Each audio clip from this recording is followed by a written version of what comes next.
आज से 30-40 साल पहले गीत भजन कहते थे, हम गीत भजन गाएं, गीत गाते रहें, भजन गाते रहें, ताकि वचन के लिए लोग इकट्ठे हो जाएं।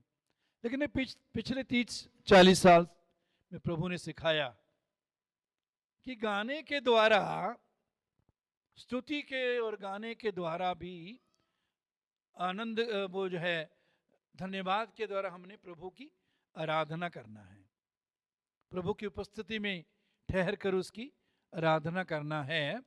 और ये लफ्ज हम इस्तेमाल करने लगे हैं, अच्छी बात है, अच्छी बात है, ये टर्म, ये शब्द अच्छे हैं। लेकिन मेरे चीजों, परमेश्वर इन दिनों में सिखा रहा है, मुझे भी सिखा रहा है, आपके साथ साथ मैं भी सीख रहा हूं। इन दिनों में गहराई में लेकर जा रहा प्रभु।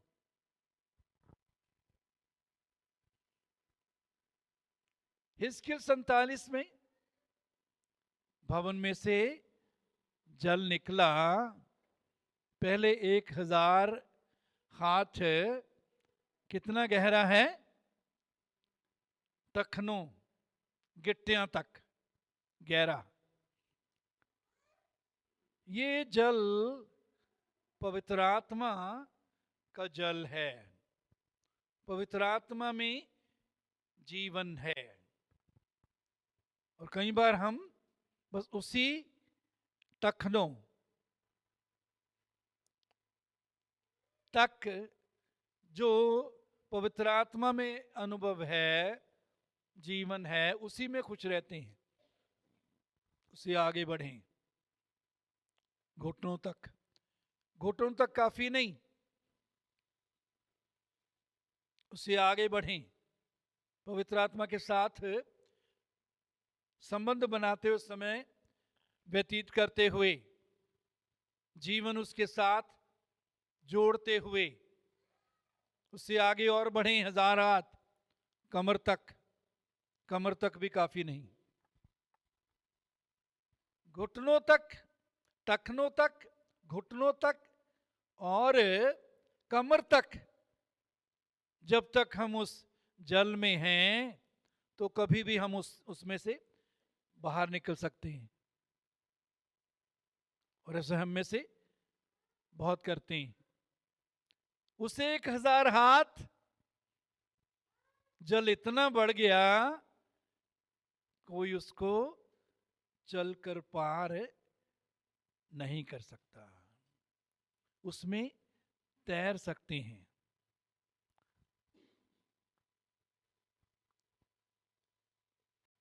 सैंतालीस अध्याय में ही यदि हम देखें तो वहां लिखा कि वो मुझको ले गया।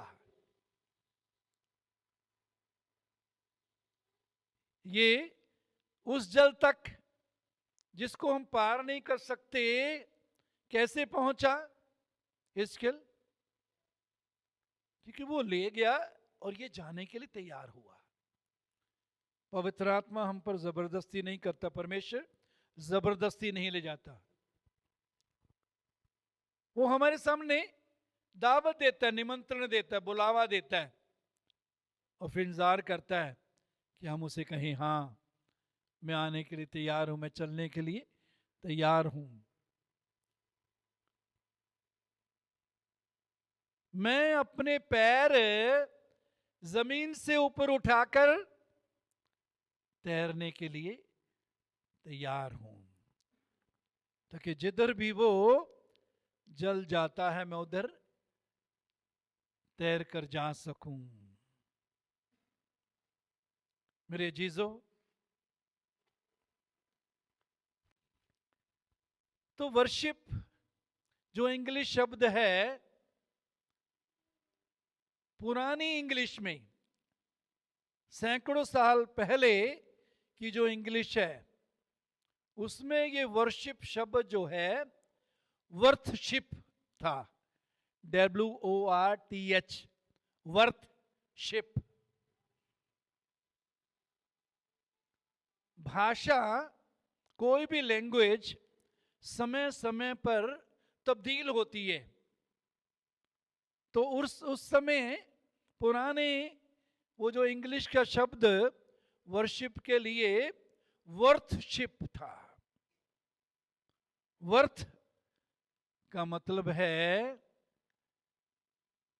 कदर, कीमत, योग्यता। इसका मतलब क्या हुआ? वर्शिप क्या है? वर्शिप के अनुसार सीधा, वर्शिप के अनुसार सीधा, लेकिन इनडायरेक्ट वर्शिप के अनुसार भी वही है। वो है परमेश्वर को ऐसा आदर देना जिसके वो योग्य है। परमेश्वर को ऐसी महिमा देना जिसके वो योग्य है। परमेश्वर को ऐसा धन्यवाद देना, ऐसी स्तुति देना जिसके वो योग्य है। परमेश्वर के लिए ऐसा जीवन गुजारना जिस जीवन के वो योग्य है। क्यों? क्योंकि हम अपने नहीं हैं। वचन में क्या ले? हम अपने नहीं हैं, कीमत देकर खरीद लिए गए हैं। प्रभु को हमारे जीवन पर अधिकार है। प्रभु का मतलब हमारे जीवन का मालिक। यीशु को अपने जीवन का मालिक बनाकर यदि हम चलना चाहते हैं तो ही उसको प्रभु बोले, वरना प्रभु बोलने का अधिकार नहीं है। यदि हम जीवन नहीं देना चाहते उसको, जीवन अपनी मर्जी से गुजारना चाहते हैं, तो उसको झूठा बोल रहे हैं ना, झूठे मुंह से उसको प्रभु कहते हैं। ये लोग होठों से तो मेरा आदर करते हैं, पर उनका दिल मुझसे दूर है। प्रभु ऐसे जीवन, ऐसी आराधना से खुश नहीं, उसको पसंद नहीं करता। हमारे घरों में मेहमान आते हैं समय समय पर, सबके आते हैं कभी न कभी।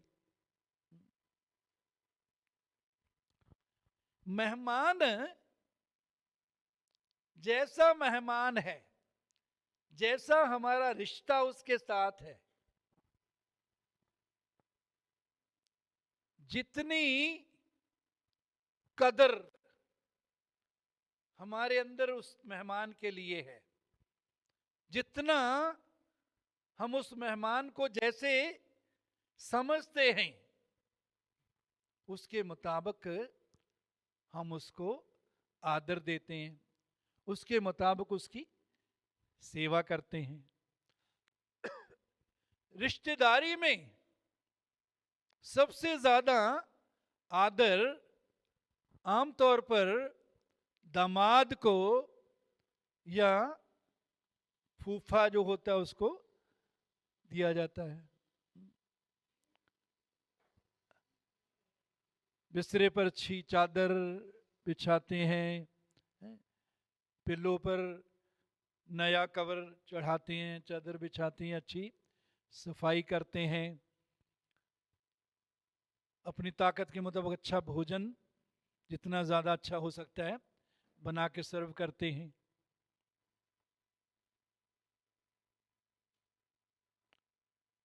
अगर कोई ऐसा हमारा दोस्त जो बहुत देर बाद मिलता है, बहुत हमारा प्यारा है, वो जब आता है तो भी हम अपनी ओर से उसको पूरा आदर देते हैं, समय देते हैं, उसके साथ समय व्यतीत करते हैं,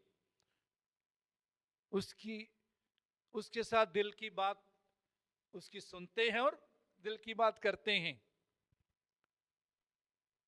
अच्छा भोजन उसको देते हैं, सेवा करते हैं। तो जैसा हमारा किसी के साथ रिश्ता होता है,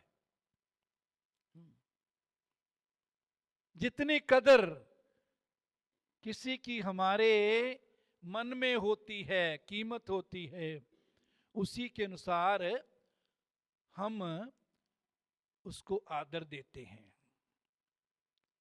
तो वर्शिप या वर्थशिप, वर्थ का मतलब है कितना वो योग्य है, योग्यता, उसकी योग्यता हमारे लिए क्या है। परमेश्वर हमारे लिए क्या योग्यता रखता है? क्या आस पड़ोस में जो लोग रहते हैं उन्हीं की तरह वो है हमारे लिए, या हम रिश्तेदारों की तरह है? कितनी योग्यता रखता है? मेरे जीजो, प्रकाशित वाक्य 4 अध्याय उसके 10 पद में लिखा है, तब 24 प्राचीन सिंहासन पर बैठने वाले के सामने गिर पड़ेंगे और उसे जो युगानुयुग जीवता है प्रणाम करेंगे, और वे अपने अपने मुकुट सिंहासन के सामने ये कहते हुए डाल देंगे, हे हमारे प्रभु और परमेश्वर, तू ही महिमा और आदर और सामर्थ के योग्य है, क्योंकि तू ही ने सब वस्तुएं सर्जी और वे तेरी ही इच्छा से थीं और सर्जी गईं।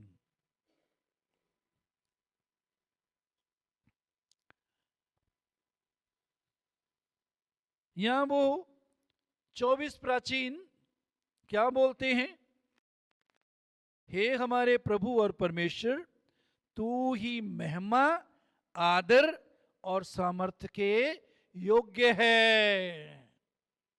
तू ऐसा है जिसको हम, जो महिमा हमारे पास है, जो आदर हमारे पास है, जो सामर्थ्य हमारे पास है, तू इतना योग्य है कि उसे हम तुझे दें। तू योग्य है, जो हम हैं, जो हमारे पास है, तू उसके योग्य है। तब 24 प्राचीन सिंहासन पर बैठने वाले के सामने गिर पड़ेंगे। मेरे जीजो, ऐसा जीवन गुजारना जो ये दिखाता है कि हम प्रभु के आगे गिरे हुए हैं, हमारी बातों के द्वारा, हमारे कामों के द्वारा ये दिखे कि हम प्रभु के आगे गिरे हुए हैं, वो हमारे जीवन में ऊंचा है। हम ऊंचे अपने जीवन में नहीं, हमारा प्रभु ऊंचा है। 24 प्राचीन सिंहासन पर बैठने वाले के सामने गिर पड़ेंगे। सिंहासन पर परमेश्वर बैठा है। 24 प्राचीन सिंहासन पर बैठने वाले के सामने गिर पड़ेंगे। परमेश्वर सिंहासन पर है, इसमें कोई शक नहीं कि वो हमारा पिता है, हमारा दोस्त भी है, हमारा चरवाहा भी है। लेकिन सबसे बड़ी बात, वो सिंहासन पर है, सबसे ऊंचे सिंहासन पर। क्यों? क्योंकि वो सारी सृष्टि पर राज्य करता है, सारी सृष्टि उसने बनाई है।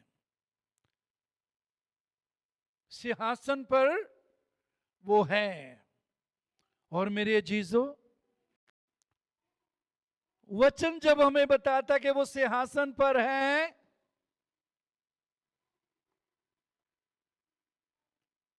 तो हम अपने सिंहासन पर नहीं रह सकते। हम सबको भी परमेश्वर ने सिंहासन दिया है जिस पर हम बैठते हैं। मैं बुद्धिमान हूं, बुद्धिमानी के सिंहासन पर हम बैठते हैं। मैं बहुत खूबसूरत हूं, खूबसूरती के सिंहासन पर बैठते हैं। मैं बहुत अच्छा हूं, मुझ में ये अच्छाई है। मैं बहुत ताकतवर हूं, दूसरों से ज्यादा समझदार हूं।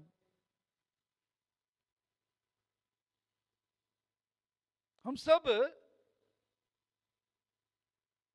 परमेश्वर ने हमें सिंहासन दिया है। ये भी बात नोट करने वाली है कि हम जो कुछ भी हैं, जो कुछ भी हमारे पास है, वो परमेश्वर ने दिया है। तो जिस सिंहासन पर भी हम बैठे हैं, हो सकता है अब हमारे पास पैसा है, कोई कमी नहीं है, सब कुछ हमारे पास है, खुशहाली के सिंहासन पर हम बैठे हैं, तंदुरुस्ती के सिंहासन पर बैठे हैं। दुनिया में हमको आदर मिलता है, आदर के सिंहासन पर बैठे हैं। मेरे अजीजों, ये 24 प्राचीन जब इन्होंने परमेश्वर को सिंहासन पर देखते हैं तो लिखा है सिंहासन पर बैठने वाले के सामने गिर पड़ेंगे।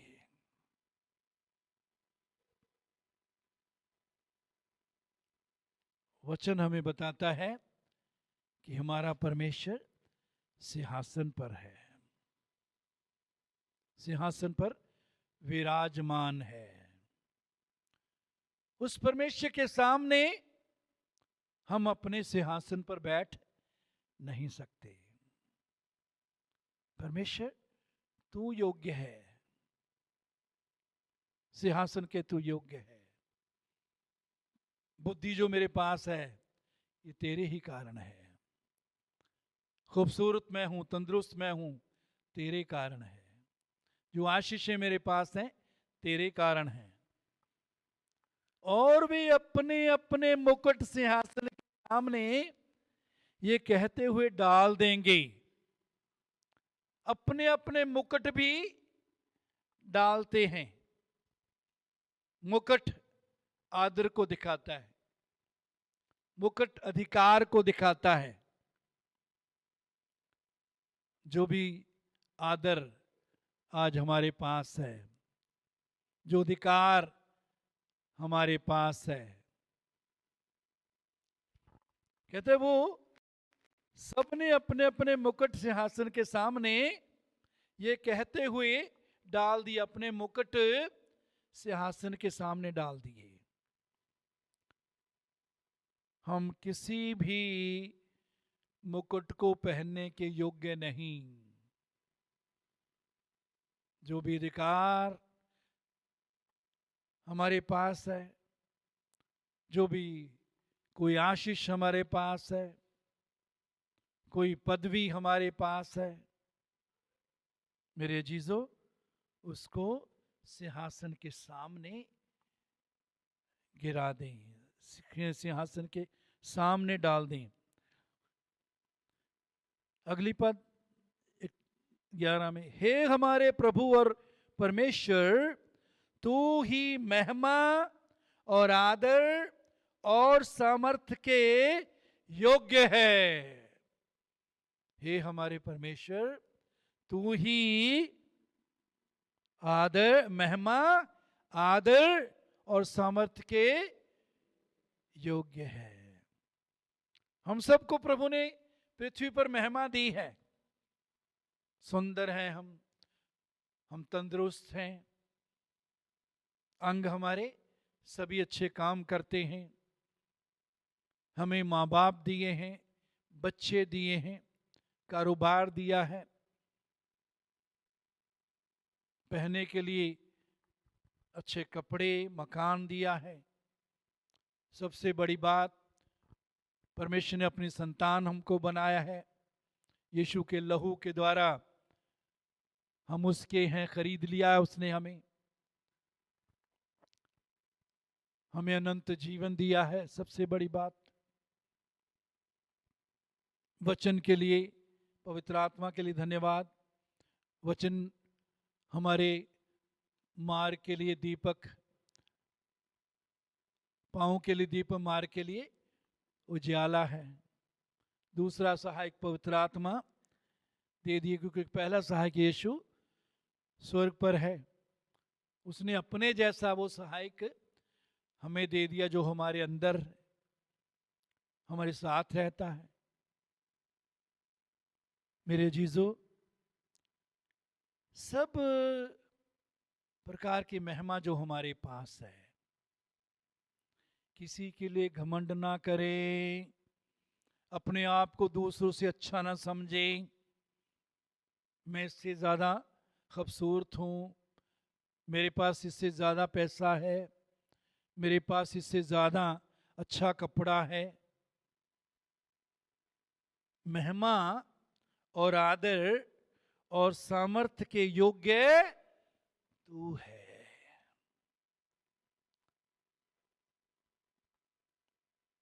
महिमा के लिए घमंड ना करें, आदर जो आपको मिला है घमंड ना करें, सामर्थ्य जो प्रभु ने दी है उसके लिए घमंड ना करें। महिमा, आदर, सामर्थ्य के योग्य तू ही है। मेरे अजीजों, हर बात में, हमारी बातों के द्वारा ये दिखाना कि हमारा परमेश्वर ही महिमा के और आदर के और सामर्थ्य के योग्य है, यही आराधना है।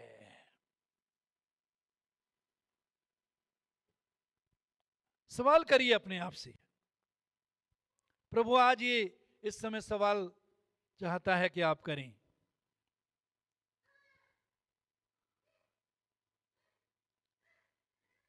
क्या जो महिमा प्रभु ने आपको दी है, आदर दिया है, जो सामर्थ्य दी है, उसके लिए आपके अंदर घमंड तो नहीं, मैं कुछ हूं, दूसरों से बढ़कर हूं।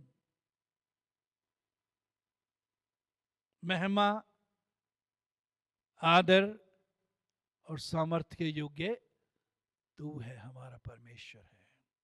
सो अपने बातों के द्वारा, अपने कामों के द्वारा, अपने व्यवहार के द्वारा ये दिखने दे, ये दिखाएं कि हमारा परमेश्वर ही महिमा के, आदर के, सामर्थ्य के योग्य है। ये है आराधना का जीवन। सिर्फ इतवार को ताली बजा लेना, गा लेना आराधना नहीं है। हाँ, आराधना हम करते हैं, या हम कहते हैं तू मेरा प्रभु है, तू मेरा राजा है, लेकिन पूरे हफ्ते क्या हमारी बातों के द्वारा, व्यवहार के द्वारा, कामों के द्वारा दिखता है कि यीशु हमारा प्रभु है, वो हमारा राजा है?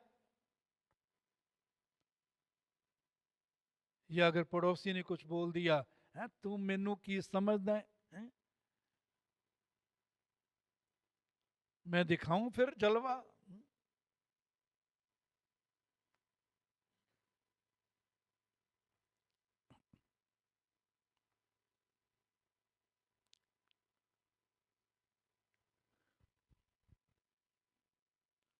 तो वर्शिप योग्यता, ऐसा जीवन बोल, ऐसी बातें करना जिससे ये देखे कि परमेश्वर मेरे जीवन में योग्य है, मेरे व्यवहार, मेरे कामों के द्वारा। प्रकाशित के 5:11 और 12, जब मैंने देखा तो उस सिंहासन और उन प्राणियों और उन प्राचीनों के चारों ओर बहुत से दूतों का शब्द सुना, जिनकी गिनती लाखों और करोड़ों की थी। स्वर्ग में लाखों और करोड़ों स्वर्गदूतों को यूहन्ना ने देखा और वे ऊंचे शब्द से कहते थे, 12 पद, और वे ऊंचे शब्द से कहते थे, क्या कहते थे? बद्ध किया हुआ मेमना ही सामर्थ और धन और ज्ञान और शक्ति और आदर और महिमा और धन्यवाद के योग्य है।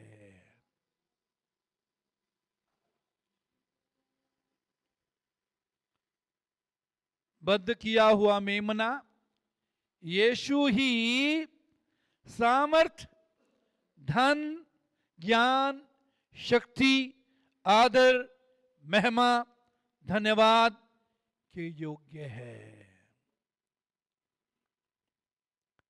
दूसरे हमारा धन्यवाद करते हैं या नहीं? करना चाहिए। समय के मुताबिक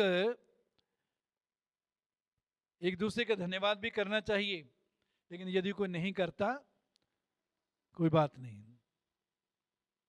धन्यवाद के योग्य वही है। सो मेरे चीजों, हमारी बातों, हमारे कामों के द्वारा दिखना चाहिए कि हमारा परमेश्वर हमारे इस योग्य है, यीशु योग्य है। मेरे चीजों, निर्गमन 8 अध्याय 1 पद, निर्गमन 8 अध्याय 1 पद, परमेश्वर ने मूसा को बोला कि तू फिरौन राजा को जाके बोल। क्या बोल? यहोवा तुझसे इस प्रकार कहता है कि मेरी प्रजा के लोगों को जाने दे, जिससे वे मेरी उपासना करें। मेरे प्रजा के लोगों को जाने दे, जिससे वे मेरी क्या करें? उपासना, वर्शिप, मेरी आराधना करें। परमेश्वर ने मूसा को बोला कि फिरौन राजा से जाके बोल कि मेरे लोगों को आजाद कर जाने दे, मिस्र से निकलने दे। क्यों? ताकि वो क्या कर सके? सभी बोले क्या कर सके? उपासना या आराधना। उपासना आराधना एक ही बात है।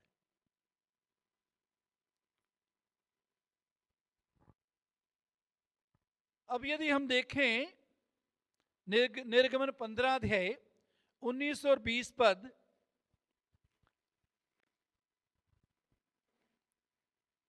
बीस और 21, मरियम नाम नबिया ने हाथ में डफ लिया और सब स्त्रियां डफ लिए नाचती हुई उसके पीछे हो ली, और मरियम उनके साथ यह टेक गाती गई, यहोवा का गीत गाओ, क्योंकि वो महाप्रतापी ठहरा है। घोड़ों समेत सवारों को उसने समुद्र में डाल दिया। मेरे चीजों, निर्गमन की पुस्तक में हम देखते हैं कि ये जंगल में सफर कर रहे हैं, आगे बढ़ते हैं। सिर्फ यहां 15 अध्याय, निर्गमन 15 अध्याय 19 से अगर 21 पढ़े, 19 में वो जिक्र है कि वो सूखी जगह से निकले और फिरौन और उसकी सेना जो है वो पानी में डूब गए। तो यहां हम 20 और 21 आयत में देखते हैं कि परमेश्वर के लोग, मरियम जिनमें मुख्य है, मरियम उनकी लीडर है, वो नाच रही है, सारे लोग उसके साथ नाचते हैं और डफ बजाती जैसे खंजरी होती है। डफ डफ बजाती, गाती, सभी लोग गाते हैं साथ। मेरे चीजों इसके अलावा और कहीं भी गाने या नाचने के बारे में हम नहीं पढ़ते। ये जब जो सफर कर रहे हैं या उसमें वायदे के देश में कनान में दाखिल भी हुए, बाद में इसका जिक्र हम पढ़ते हैं। लेकिन परमेश्वर ने क्या बोला, उनको निकल जाने दे मेरे लोगों को, ताकि वो मेरी क्या करें, आराधना करें। इसका मतलब यहां क्या सीखते हैं हम, कि आराधना सिर्फ गाना नाचना नहीं है। आराधना सिर्फ साज बजाना या साज के साथ ताली बजाना ही नहीं है, उसका एक हिस्सा है। क्या है जो उसका एक हिस्सा है? पूर्ण संपूर्णता में वो आराधना नहीं है। मेरे लोगों को जाने दे ताकि वो मेरी आराधना करें, उपासना करें। क्या परमेश्वर की योजना थी उनके लिए, कि वो अपने पूरे सफर में और जब वो कनान में दाखिल होंगे, कनान में रहेंगे, तो उनके जीवन के द्वारा ये दिखे कि परमेश्वर को उन्होंने ऊंचे सिंहासन पर परमेश्वर को देखते हैं। उस सिंहासन के सामने अपने आप को गिराते हुए वो जीवन गुजारते हैं। कोई उनमें घमंड नहीं, वो परमेश्वर पर निर्भर हैं, परमेश्वर की ओर ताकते हैं। तो हमारी बातों के द्वारा, हमारे कामों के द्वारा, हमारे व्यवहार के द्वारा दिखना चाहिए कि परमेश्वर ही हमारे जीवन में योग्य है। उसे हम अपने जीवन के द्वारा ऊंचा करें, अपने जीवन के द्वारा उसको बड़ा करें। बड़ा करने का इंग्लिश शब्द है मैग्नीफाई। मैग्नीफाई, मैग्नीफाइंग ग्लास होता है, शीशा होता बहुत मोटा, उसमें जब ये किसी किताब पर लगाकर हम पढ़ते हैं तो शब्द बहुत बड़े बड़े हो जाते हैं। तो परमेश्वर को भी अपनी सोच के द्वारा, अपने बोलने के द्वारा, अपने व्यवहार के द्वारा, अपने कामों के द्वारा, अपनी सेवा के द्वारा हम क्या करें, ऊंचा करें। कई बार इससे उल्ट करते हैं हम। हमारी बातें, हमारे काम, हमारी सोच, हमारे व्यवहार, हमारी गवाही, हमारी सेवा के द्वारा हम परमेश्वर को छोटा छोटा कर देते हैं।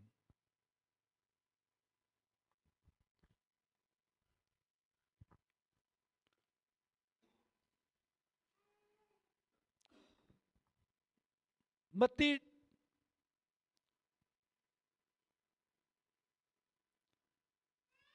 4:9 यदि तू गिरकर मुझे प्रणाम करे तो यह सब कुछ मैं तुझे दे दूंगा। यदि तू गिरकर, इंग्लिश में वर्शिप करे, if all these things I will give you. शैतान यीशु को क्या बोलता है, all these things I will give you, ये सारी चीजें मैं तुमको दे दूंगा, if you fall down and worship me. यदि तू गिरकर मेरी आराधना करे तो ये सारी चीजें, संसार का राज मैं तुमको दे दूंगा। अब देखो यहां भी समझने वाली बात है। क्या क्या शैतान का मतलब यही था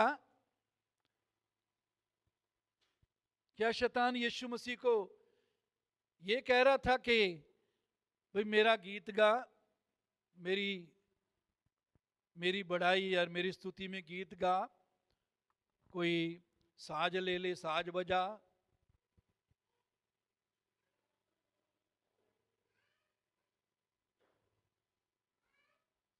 नहीं।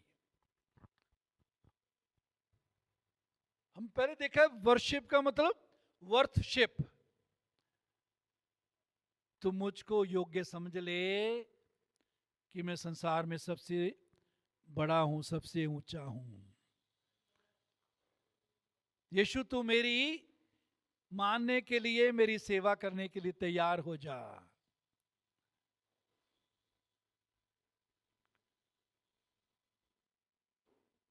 तो मेरी जो मैं कहूंगा, जो वो मानेगा, तो मैं संसार के सारे राज्य, संसार में जो कुछ भी है तुझे दे दूंगा।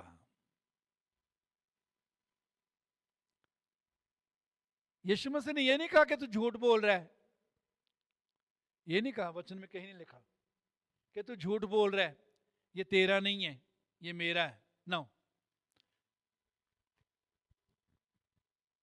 क्या कारण है? क्यों? परमेश्वर ने क्योंकि आदम को इस पृथ्वी पर अधिकार दिया था, बढ़ो फूलो पृथ्वी को भर जाओ। सारी पृथ्वी पर परमेश्वर ने आदम को अधिकार दिया था, भर जाओ, भर दो पृथ्वी को। लेकिन उसने, आदम ने अपने अधिकार को शैतान के हाथ में बेच दिया। शैतान की आराधना करने के द्वारा, शैतान को अपने जीवन पर राज्य करने के द्वारा, शैतान को अपने जीवन को चलाने के द्वारा, शैतान की बात मानने के द्वारा, जो शैतान ने कहा वही करने के द्वारा हवा ने और आदम ने वही किया। तो आराधना वास्तव में क्या है? परमेश्वर के वचन को मानना आराधना है। परमेश्वर की इच्छा में बने रहना आराधना है। परमेश्वर के लिए जीना आराधना है। माफ करना आराधना है। प्यार करना आराधना है। प्यार में बने रहना आराधना है। आत्मा की अगुवाई में चलना आराधना है। परमेश्वर के लिए जीना आराधना है।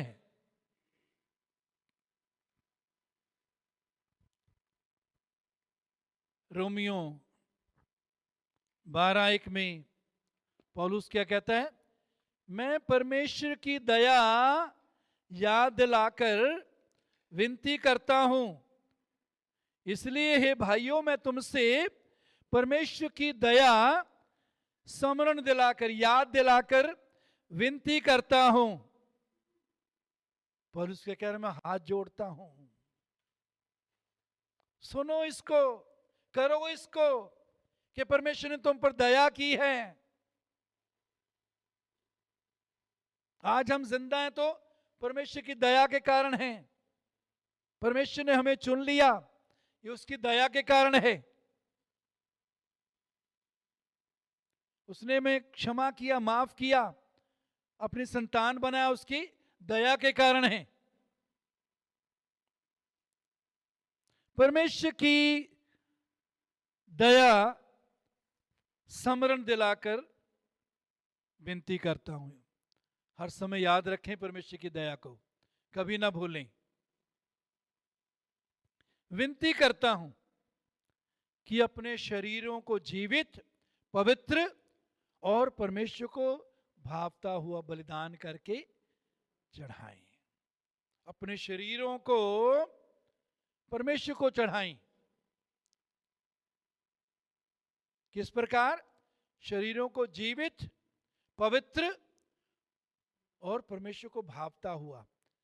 ऐसा बलिदान जो परमेश्वर को भाए, जीवित, पवित्र और परमेश्वर को भावता बलिदान करके चढ़ाएं, यही तुम्हारी आत्मिक सेवा है। ये सेवा जो शब्द यहां है, बहुत से शब्द आराधना और सेवा के लिए एक ही शब्द इस्तेमाल होता है। कुछ अनुवादों में this is your act of worship, तुम्हारी आराधना का कार्य यही है। क्या है? अपने शरीरों को जीवित, पवित्र और परमेश्वर को बलिदान करके चढ़ाएं। तो आराधना क्या है जी? अपने शरीरों को जीवित, पवित्र और परमेश्वर को भावता बलिदान करके चढ़ाएं। सवाल है, अपने आप से सवाल करें, प्रभु आपसे सवाल कर रहा है कि आपने अपना शरीर किसको चढ़ाया हुआ है? अपनी मर्जी से अपने आप को चलाते हैं, अपने शरीर को इस्तेमाल करते हैं, या जैसे कोई बोलता है, कोई दूसरा कहता है, उसकी मर्जी के मुताबिक शरीर का इस्तेमाल करते हैं? कि शैतान के वश में तो नहीं दे दिया अपना शरीर? अपने शरीरों को जीवित, पवित्र और परमेश्वर को भावता बलिदान करके चढ़ाएं, यही तुम्हारी आत्मिक सेवा है, यही तुम्हारी आराधना है, यही तुम्हारी बंदगी है। सिर्फ इतवार को 1 घंटे गीत गाना, ताली बजाना, हाथ ऊपर करना ही बंदगी नहीं है। वो बंदगी का, वो आराधना का हिस्सा है।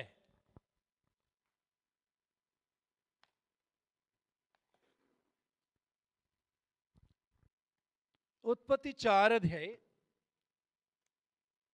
3 से 7 पद तक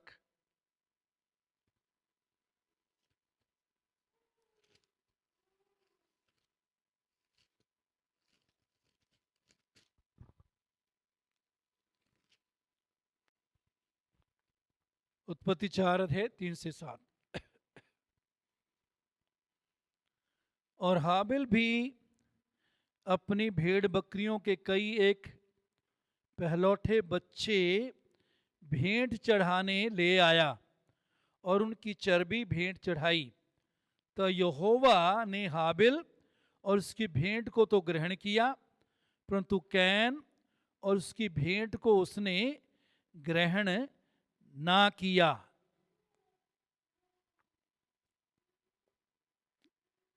दो पद, फिर उसने उसके भाई हाबिल को भी जन्म दिया। हाबिल भेड़ बकरियों का चरवाहा बन गया, परंतु कैन भूमि पर खेती करने वाला किसान बना। कुछ दिनों के पश्चात कैन यहोवा के पास भूमि की उपज में से कुछ भेंट ले आया, और हाबिल भी अपनी भेड़ बकरियों के कई एक पहलौठे बच्चे भेंट चढ़ाने के लिए ले आया और उनकी चर्बी भेंट चढ़ाई। तब यहोवा ने हाबिल और उसकी भेंट को तो ग्रहण किया, परंतु कैन और उसकी भेंट को उसने ग्रहण ना किया। 2 भाई आए, दोनों प्रभु के सामने बलिदान लाते हैं।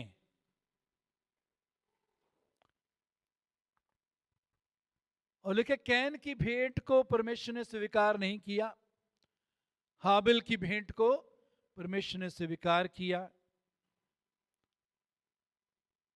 कई लोग सोचते हैं, और एक मसीहों का कोई विरोधी हुआ है, उसने भी पुस्तक लिखी है, वो कहता है कि मसीहों का जो परमेश्वर है वो मीट पसंद करता है, खेत की उपज नहीं। इसी बात को लेकर कि काइन ने अपने खेत में से कुछ उपज चढ़ाई और हाबिल ने जानवर की बलि। मेरे अजीजों,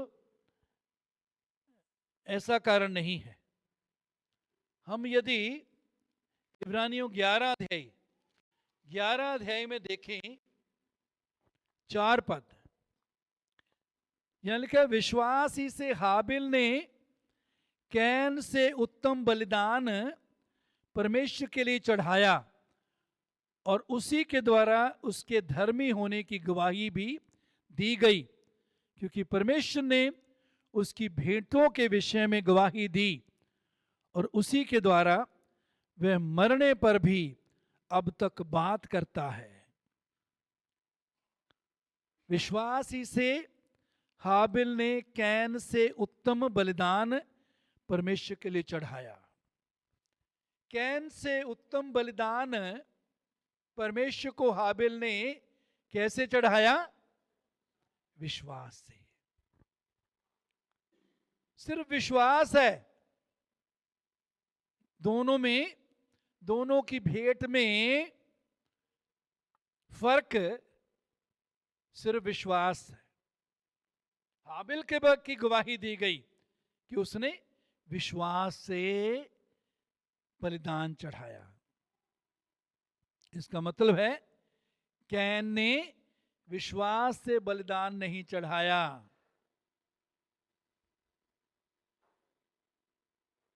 रोमियो 14 अध्याय में लिखा है, जो विश्वास से नहीं वो क्या है? जो विश्वास से नहीं वो पाप है। जो विश्वास से नहीं वो पाप है। मेरे अजीजों, हम भी जो भी बलिदान अपने परमेश्वर के सामने लाते हैं, अपने शरीरों का बलिदान, धन्यवाद का बलिदान, स्तुति का बलिदान,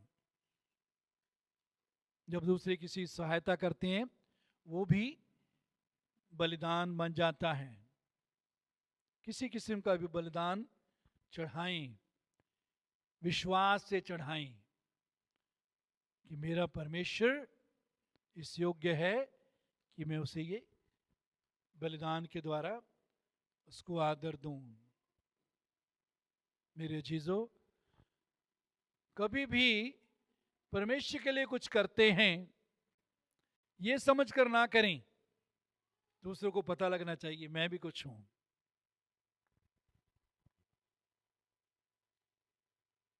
पास्टर को पता लगना चाहिए, दूसरों को पता लगना चाहिए मैं कुछ कर रहा हूं, मैं कुछ दे रहा हूं। वो विश्वास से नहीं। विश्वास से क्या है? प्रभु तेरा वचन कहता है ना, मैं तेरे वचन का आदर करता हूं। परमेश्वर के वचन का आदर करने के द्वारा हम परमेश्वर का आदर करते हैं। जब हम परमेश्वर का आदर करते हैं, परमेश्वर हमारा आदर करता है। आज हम जो कुछ भी हैं, जहां पर भी हम हैं, परमेश्वर ने जो भी आदर हमें दिया है वो इसी कारण है कि परमेश्वर से हमने सीखा है, वचन से हमने सीखा है कि परमेश्वर को आदर दें। जो परमेश्वर का आदर करता है, परमेश्वर उसका आदर करता है। मेरे अजीजों,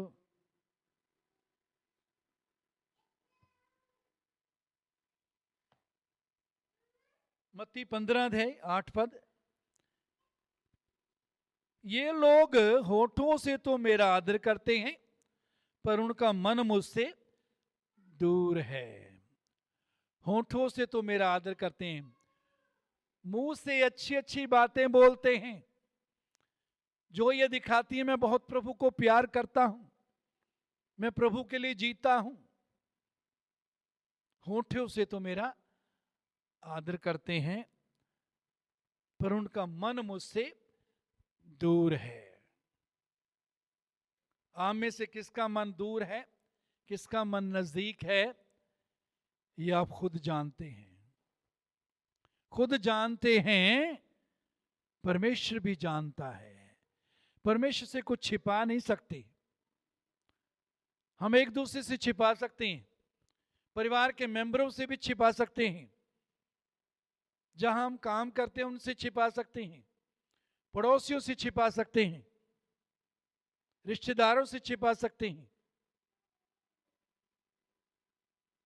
परमेश्वर से छिपा नहीं सकते। ये लोग होठों से तो मेरा आदर करते हैं। सवाल है, क्या जिंदगी से आदर करते हैं? व्यवहार से आदर करते हैं? जो बोलते हैं, वो जो सोचते हैं, उससे आदर करते हैं परमेश्वर का? ये लोग होठों से तो मेरा आदर करते हैं, पर उनका मन मुझसे दूर है। प्लीज अपना फोन बंद कर लीजिए।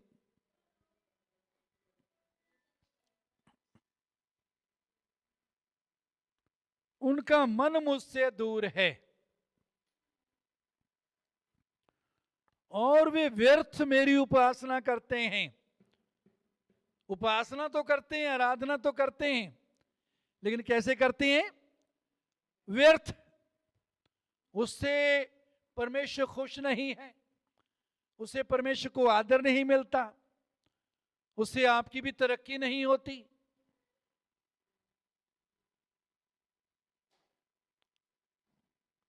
व्यर्थ मेरी उपासना करते हैं। व्यर्थ उपासना करना छोड़ दें, आत्मा सच्चाई से उपासना करना शुरू करें। यदि कोई ऐसे कर रहा अभी तक व्यर्थ मेरी उपासना करते हैं,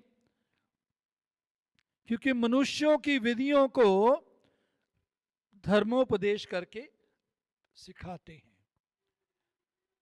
हो सकता है हम जो गाते हैं, हाथ ऊपर करते हैं,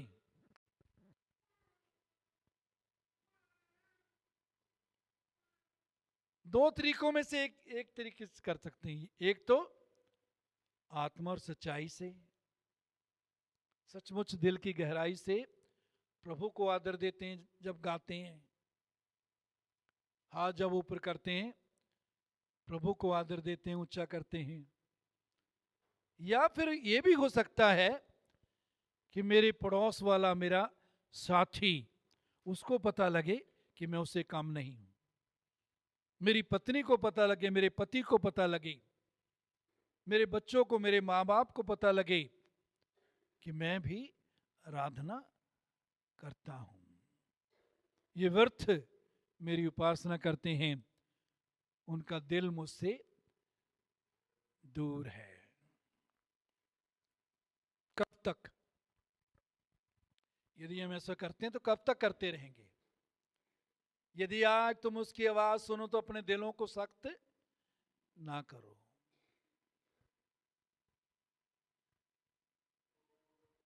आज उसको कहें, प्रभु मैं आगे से सिर्फ मुंह से तेरी उपासना, तेरी आराधना नहीं करूंगा,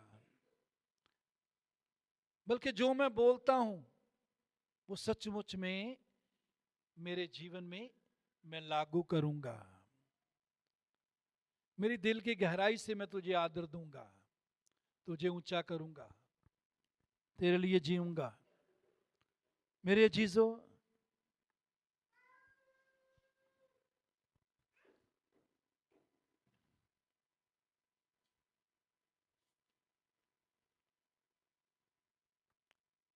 परमेश्वर को जो आराधना देनी है तो हम सीख रहे हैं कि जीवन के द्वारा आराधना देनी है, और ये आराधना हर पल की है, सिर्फ इतवार को 2-3 घंटे नहीं, हर पल की है। जब हम अकेले होते हैं तब भी, जब दूसरों के सामने होते हैं तब भी, इस आराधना में हमें बने रहना है। और ये आराधना, इस आराधना के बारे में भजन 29:2 में लिखा है, पवित्रता से शोभायमान होकर यहोवा को दंडवत करो। प्रभु की आराधना पवित्रता में जीवन व्यतीत करने के द्वारा करनी है। पवित्रता का मतलब परमेश्वर के लिए अलग, परमेश्वर के लिए अलग किए हुई। फिर भजन 100 उसकी 2 में आनंद के साथ यहोवा की आराधना करो। कैसे करो जी? पहले भजन 29:2 में पवित्रता से शोभायमान होकर, पवित्रता का वस्त्र पहनकर। तो पवित्रता तुम्हारे जीवन में दिखनी चाहिए कि हम परमेश्वर के लिए अलग किए हुए हैं। फिर भजन 2:11 डरते हुए यहोवा की उपासना करो। डरते हुए का मतलब है परमेश्वर का आदर करते हुए। यह डर परमेश्वर से दूर भागने वाला डर नहीं, बल्कि परमेश्वर की ओर भागने वाला डर है। यहोवा का डर, परमेश्वर का डर बुद्धि का मूल है। और ये डर बुराई से बैर करना। जिसके अंदर परमेश्वर का डर होगा वो बुराई से क्या करेगा? बैर करेगा।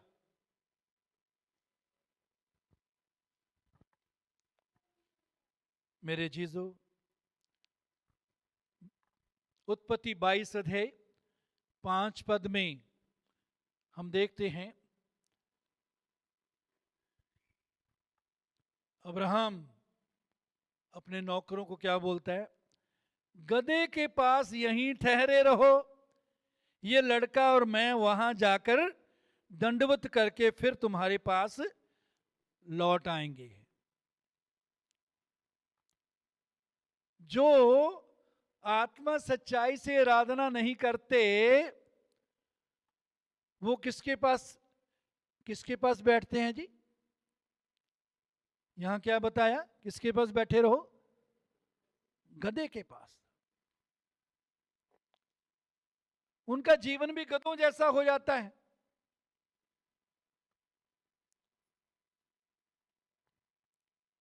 कहते गधे के पास यहीं बैठे रहो, ये लड़का और मैं वहां जाकर दंडवत करके फिर तुम्हारे पास लौट आएंगे। दंडवत का मतलब वर्शिप करके, इंग्लिश में वर्शिप। तो आराधना क्या है? जो परमेश्वर आज्ञा देता है उस चीज को परमेश्वर के लिए बलिदान कर देना। परमेश्वर कोई भी ऐसी चीज नहीं मांगता जो उसने हमें नहीं दी हुई। अब्राहम को परमेश्वर ने बुढ़ापे में पुत्र दिया, वो सबसे प्यारा उसके लिए था। सबसे प्यारी चीज परमेश्वर की आज्ञा के अनुसार परमेश्वर को बलिदान करना आराधना है। आज कईयों के लिए सबसे प्यारी चीज पता क्या है?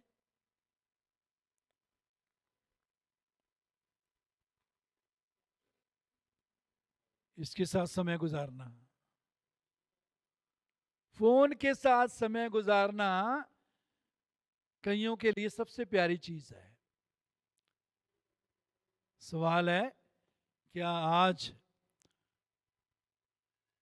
हम इस सबसे प्यारी चीज को परमेश्वर के लिए बलिदान करने के लिए तैयार हैं? उसे कहने के लिए तैयार हैं, प्रभु मैं तेरे साथ समय गुजारूंगा, मैं तेरी सुनूंगा, तेरे वचन के साथ समय गुजारूंगा।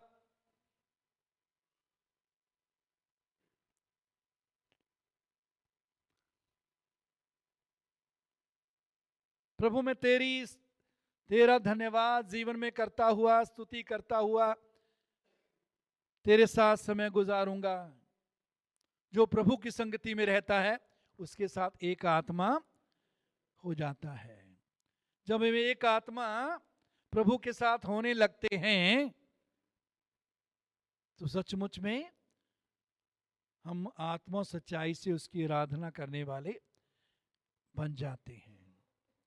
एक आत्मा जब हम उस होते हैं तो हमारी बातों और हमारे कामों, हमारे व्यवहार के द्वारा यीशु का जीवन जो है वो प्रकट होगा। यीशु कैसे बोलता था, कैसे व्यवहार करता था, वो हमारे जीवन में भी दिखने लगेगा जब हम उसके वचन में और उसकी हुजूरी में आत्मा के साथ एक होकर रहना सीख लेते हैं। जो प्रभु की संगति में रहता है उसके साथ एक आत्मा हो जाता है। उससे पहले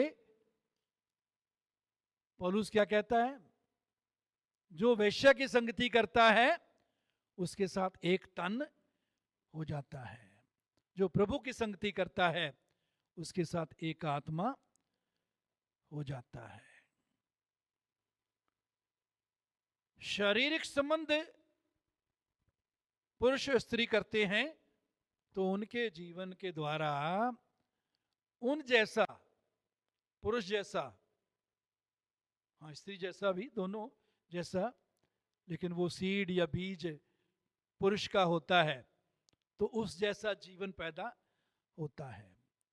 जब हम प्रभु के साथ एक आत्मा होकर प्रतिदिन जीवन गुजारते हैं तो उसका जीवन, प्रभु का जीवन, उसका विकास हमारे जीवन में होता है। वो बढ़ता है, उसका जीवन, उसका स्वभाव, उस जैसा व्यवहार, उस जैसे काम हमारे जीवन में दिखने पाते हैं, हमारे जीवन के द्वारा दिखने पाते हैं। मेरे अजीजों, मरकुस 14:3 में हम देखते हैं वो स्त्री आई, संगमरमर का पात्र लेकर पात्र को तोड़ दिया, पात्र को तोड़कर यीशु के सिर पर वो इत्र उंडेल दिया।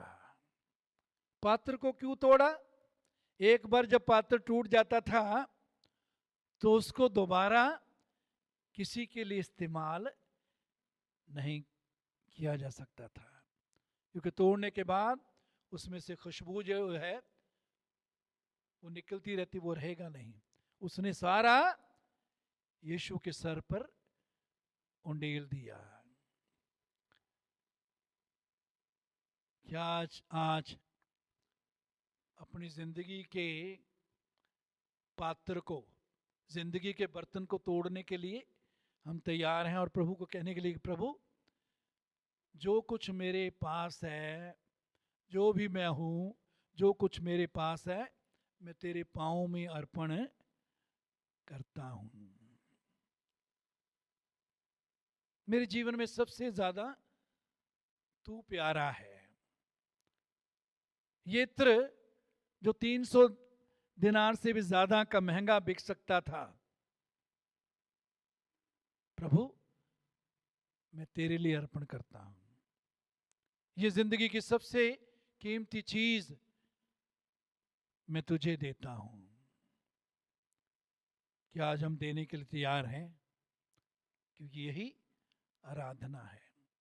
अपने जीवन की सबसे प्यारी चीज, पता नहीं कितने सालों से इसने इकट्ठा किया होगा। उस समय लड़कियां जब भी उनके पास पैसे होते थे, वो काम करती थी या उनको पैसे मिलते थे, इत्र इकट्ठा करती थी ताकि शादी के दिन खर्चे में वो काम आ सके। उसने सब कुछ यीशु पर उंडेल दिया।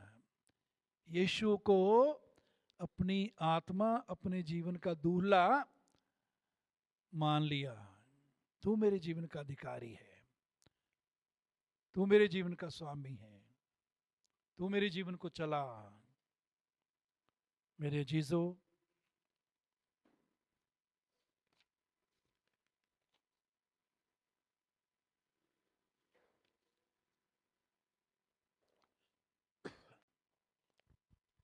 लय व्यवस्था 2 अध्याय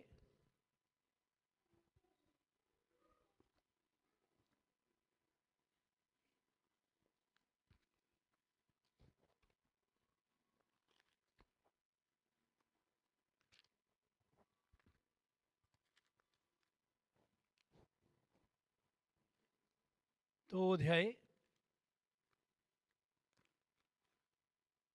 1 से 11 पद, हम सारा नहीं पढ़ेंगे। यहां परमेश्वर मूसा के द्वारा अपने लोगों को सिखा रहा है बलिदान परमेश्वर के सामने लाने कैसे लाना है। और ये बलिदान हमारी आराधना को दिखाता है। आराधना कैसे हम परमेश्वर के सामने लाएं। एक पद, जब कोई यहोवा के लिए अन्न बलि का चढ़ाना चाहे तो वह मैदा चढ़ाए और उस पर तेल डालकर उसके ऊपर लोबान रखे। उस मैदे पर तेल डालकर उस पर लोबान रखे। लोबान इंग्लिश में फ्रैंकिनसेंस है, जो कि जिसको जब जलाया जाता है बहुत प्यारी खुशबू आती है। कहते तेल डालकर, तेल डालो। तेल जो है पवित्र आत्मा को दर्शाता है। तेल किसको दिखाता है? पवित्र आत्मा। प्रभु की आराधना का जीवन गुजारने के लिए पवित्र आत्मा के साथ समय गुजारना जरूरी है। पवित्र आत्मा के अपने आप को अधीन करना सीखना है। पवित्र आत्मा की सुनना सीखना है। पवित्र आत्मा को अपने जीवन का प्रभु बनाकर चलना सीखना है। तो पवित्र आत्मा का तेल उस बलिदान पर डाला हो और उसके ऊपर लोबान रखें। उसके ऊपर लोबान रखें। 2 पद, और वो उसको हारून के पुत्रों के पास जो याजक हैं लाए और वह अन्न बलि के तेल मिले हुए मैदे में से इस तरह अपनी मुट्ठी भरकर निकाले कि सब लोबान उसमें आ जाए। कितना लोबान आ जाए जी? सब लोबान बलिदान चढ़ाना है। सारे मैदे की बात नहीं कर रहा। मैदा कुछ बच भी सकता है, तेल भी कुछ बच सकता है दोबारा इस्तेमाल करने के लिए, लेकिन लोबान जो है, कहता है सारा सब लोबान तुम्हारी मुट्ठी में आ जाए। और याजकों ने स्मरण दिलाने वाले भाग के लिए वेदी पर जलाए कि वह यहोवा के लिए सुखदायक सुगंधित हवन ठहरे।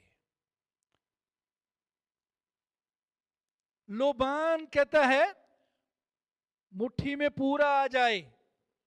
लोबान पूरे का पूरा परमेश्वर के आगे जलाकर बलिदान के रूप में चढ़ाएं। ये लोबान पूरा मुट्ठी में आ जाए, पूरा यहोवा को सुखदायक, सुखदायक मतलब ऐसी खुशबू वाला बलिदान जिसके परमेश्वर जिससे प्रसन्न होता है। ये लोबान, पूरे लोबान को चढ़ाना किस बात को दिखाता है? कि हमारी पूरी आराधना जो है वो केवल परमेश्वर को मिले। कोई भी ऐसा इंसान हमारे जीवन में ना हो जिसको जो आराधना हमें परमेश्वर को देनी चाहिए उसे हम दें। हाँ, एक दूसरे का आदर करें, एक दूसरे को प्यार करें, परमेश्वर का दर्जा किसी भी इंसान को ना दें।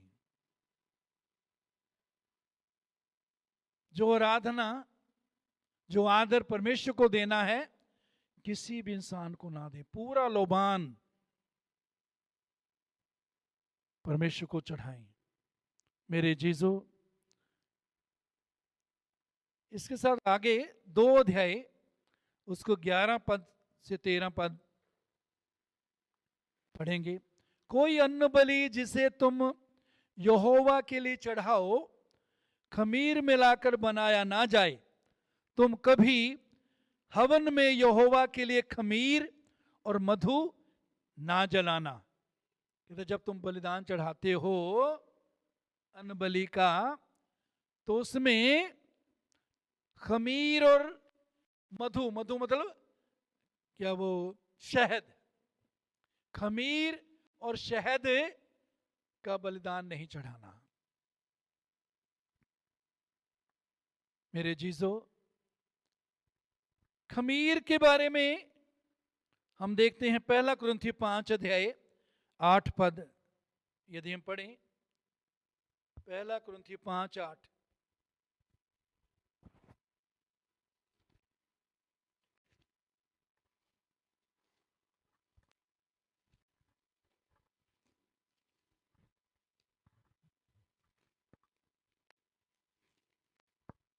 यह लिखा है,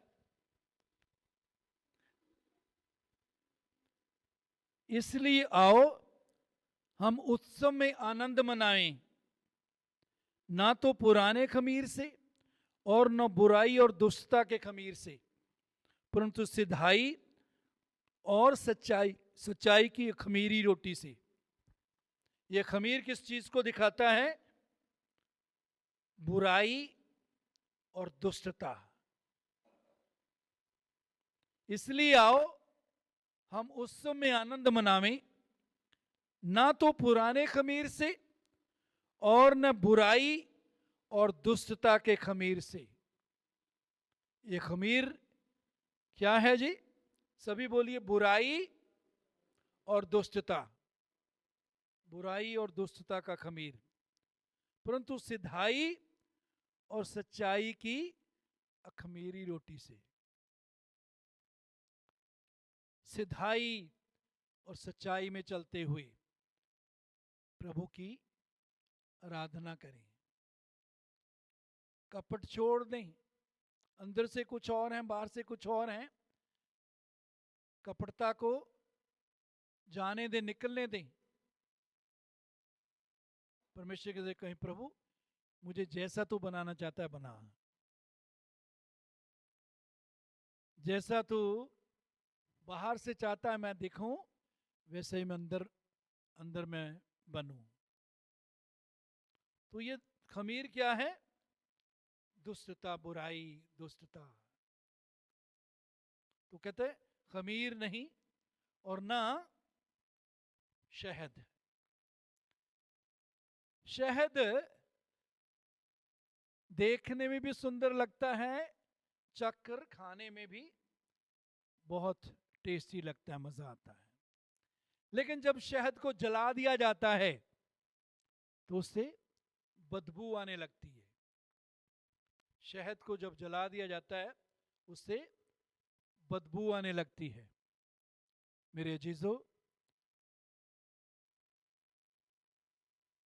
हम बहुत बार बोलते हैं प्रभु से, प्रभु मैं तुझसे प्यार करता हूं, यीशु तू मेरे जीवन का प्रभु है। सवाल है कि जब आग आती है, जब परखने का समय आता है, तो क्या उस समय यीशु जिसको हम अपने जीवन का प्रभु बनाते हैं, हमारे जीवन के द्वारा, कामों के द्वारा दिखता है कि वो प्रभु है? क्या यह दिखता है कि हम प्रभु को प्यार करते हैं? प्रभु ने कहा यदि तुम मुझसे प्यार करते हो मेरे हुक्मों को मानोगे। यदि तुम मुझसे प्यार करते हो मेरे हुक्मों को मानोगे।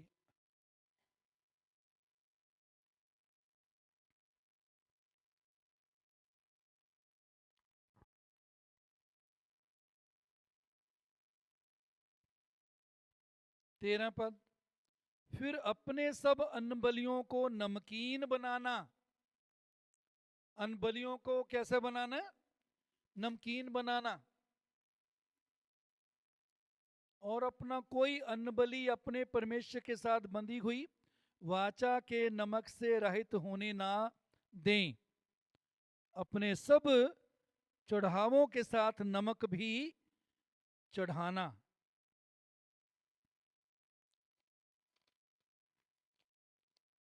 मेरे जीजो, कुलसियों 4 अध्याय 6 पद, कुलसियों 4:6।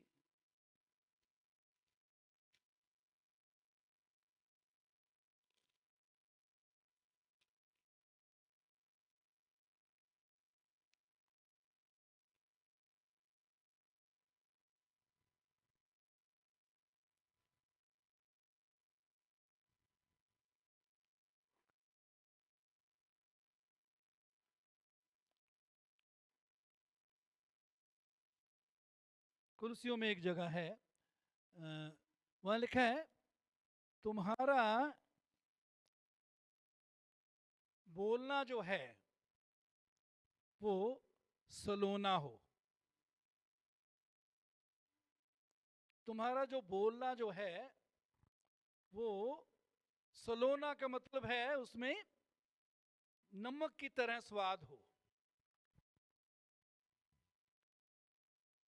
हम पकौड़ों में या कोई भी चीज घर में बनाते हैं, महंगे से महंगा आप मसाले डाल लो, 500 रुपये किलो वाला, 1000 2000 रुपये किलो वाला, यदि नमक ना डालो तो वो टेस्टी नहीं होगा। नमक बहुत सस्ता होता है ना।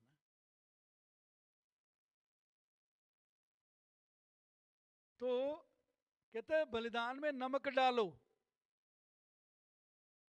तो हमारे जीवन में से,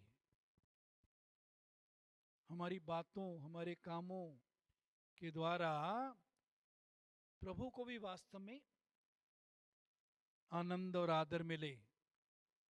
यदि हम रोज झूठ बोलते हैं, प्रभु मैं तुझसे प्यार करता हूं, तो प्रभु मन में क्या सोचता है, मुझे पता है। एक दूसरे के लिए भी हमारे अंदर से तुम्हारा वचन सलोना हो। कुलुसियों में एक जगह है, तुम्हारा वचन क्या हो, सलोना। तो परमेश्वर के सामने भी जो हम बोलते हैं वैसा ही हमारा जीवन हम लाएं, सलोना हो। मेरे अजीजों, इन दिनों में परमेश्वर हमारे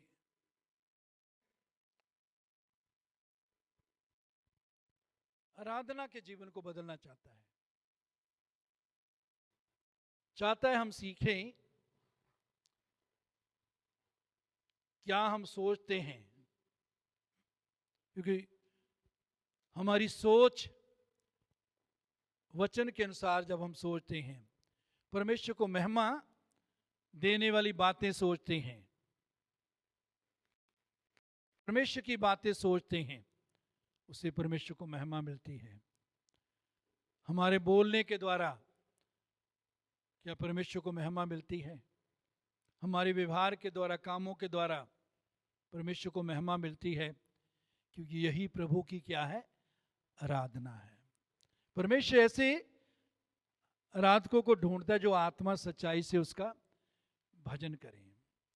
वो समय आता है, वरन अब भी है, जिसमें सच्चे भक्त, सच्चे आराधक पिता की भक्ति आत्मा और सच्चाई से करें। आइए सब खड़े हो जाएं।